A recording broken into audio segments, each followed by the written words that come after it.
ओम शांति।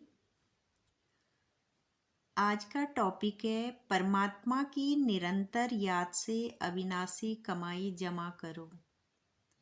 तो आइए समझते हैं कि परमात्मा की निरंतर याद से हम अविनाशी कमाई जमा कैसे करें।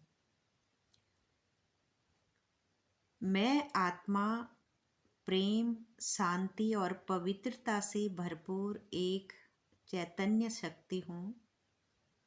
दुनिया में हर मनुष्य कमाई कर रहा है। कोई धन कमाता है, कोई नाम, कोई पद।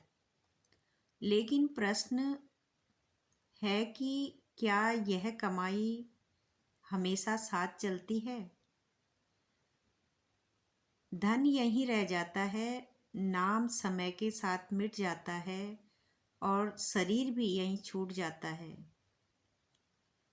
लेकिन परमात्मा की याद से जो कमाई होती है वह अविनाशी होती है।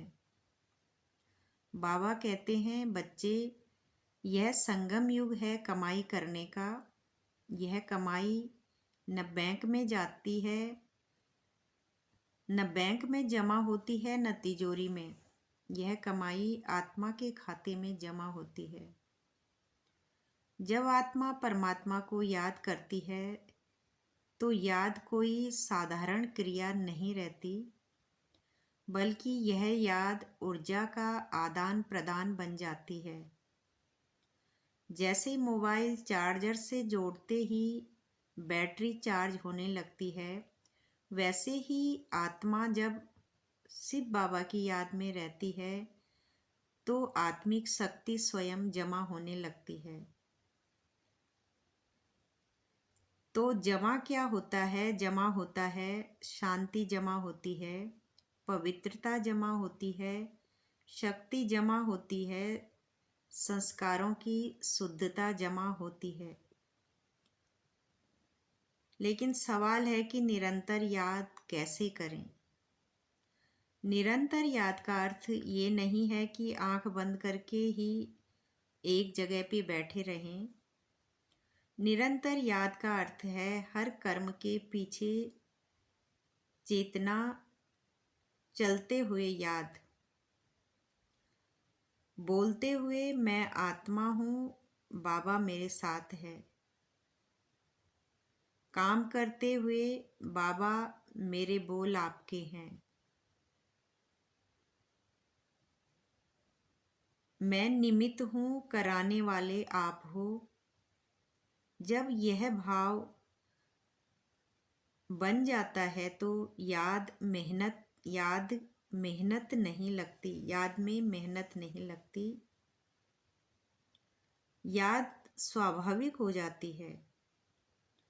आज मनुष्य बहुत कर्म करता है लेकिन थक जाता है, क्योंकि कर्म के साथ परमात्मा की याद की शक्ति नहीं जुड़ी होती है। बिना याद के कर्म थकावट देता है।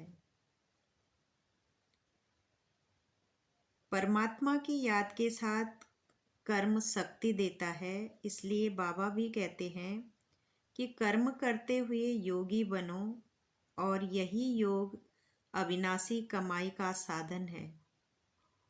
सोचिए, अगर हर दिन थोड़ा थोड़ा धन भी जमा हो तो भी भविष्य सुरक्षित नहीं होता।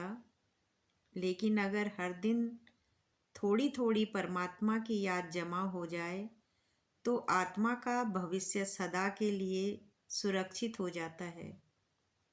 याद से जमा की हुई कमाई मृत्यु के समय भी साथ जाती है, अगले जन्म में भी सहयोगी बनती है और नई दुनिया में श्रेष्ठ पद का आधार बनाती है। इसलिए आज से संकल्प करेंगे कि मैं परमात्मा की याद में रहूंगी या रहूंगा, कम बोलूंगी, कम सोचूंगी। परमात्मा की निरंतर याद ही सच्ची कमाई है, और यही कमाई आत्मा को राज्य भाग्य का अधिकारी बनाती है। बाबा भी कहते हैं कि निरंतर याद द्वारा हर कदम में कमाई जमा करते रहो तो सुख शांति आनंद प्रेम इन सब खजानों के अधिकार का अनुभव करते रहेंगे। कोई कष्ट का अनुभव नहीं होगा। संगम पर ब्राह्मणों को कोई कष्ट हो ही नहीं सकता। यदि कोई कष्ट आता भी है तो बाबा की याद दिलाने के लिए, जैसे गुलाब के पुष्प के साथ कांटा उनके बचाव का साधन होता है, वैसे ही यह तकलीफें और ही बाबा की याद दिलाने के निमित्त बनती हैं। ओम शांति।